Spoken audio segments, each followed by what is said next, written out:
To one of today's big stories, and this is of course around gold, understanding that the commodity has been enduring the worst rout since 1966. Now, Bob 1996. That's my nines and my sixes jumping around. And now Bob Iaccino, he's the chief marketing strategist at Tethys Partners. He's on the Skype line and joins us now for more. Bob, thank you so much for making the time to join us. My question to you is this going to get worse? We're looking at 1,094 this evening. Is it likely to go much lower? And if it does, what is the state of casualties that we should be expecting?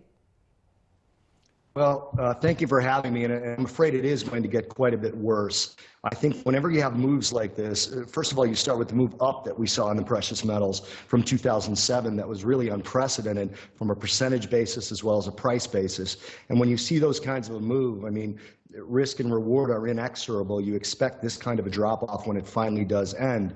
Having said that, you have these big 10-day collapses, 12-day collapses, as you mentioned. We start getting out to the number of standard deviations that calls for a quick rally, and I think you'll see that rally when we get to about $1,000. But having said that, you're going to see sellers that missed out on this move down. This caught a lot of people by surprise in its depth and in its severity, and there are still some holders of long ETFs that I think are going to dump on the next rally and push it even further. Bob, we discussed about the effect of a Grexit on the gold price, and there was discussion about the uncertainty in Europe could push the gold price up.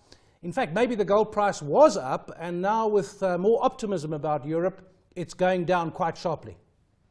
Well, it's a great point. I mean, I spoke of that as well in other interviews, and I did not see the type of rally that I would have expected as the Greek situation got progressively worse. You saw some gold rally, but what it's telling you is that the market has lost its sort of opinion that gold, not that gold isn't a safe haven, but that it's needed, and that it's needed in a portfolio. The whole global collapse story has really kind of gone away, and perhaps somewhat irresponsibly, but nevertheless, my job is to predict where the market's going to go, not whether the market's correct about it going there or not. So I think you're going to see things like the gold ETFs. The S&P Gold ETX FME is going to get hit pretty hard. Rio Tinto has probably got another 5 to 10% lower in it at least. And then the bottom fishers will start coming in there. But there's really no hope in sight for gold, in my opinion, until you get somewhere down to $975 and potentially even $850. Bob, in South Africa, we're seeing gold miners under significant pressure. Are we expecting companies to shut down and close their doors should this negative trajectory continue?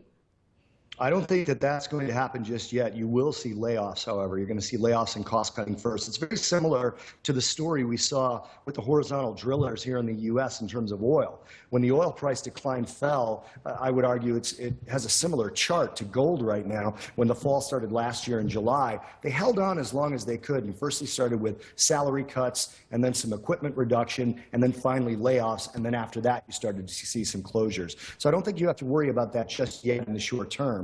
But if it continues like this, which obviously I'm telling you that it will, I think you'll see that. I just think there's going to be plenty of time to prepare for it. That is independent analyst Bob from the U.S.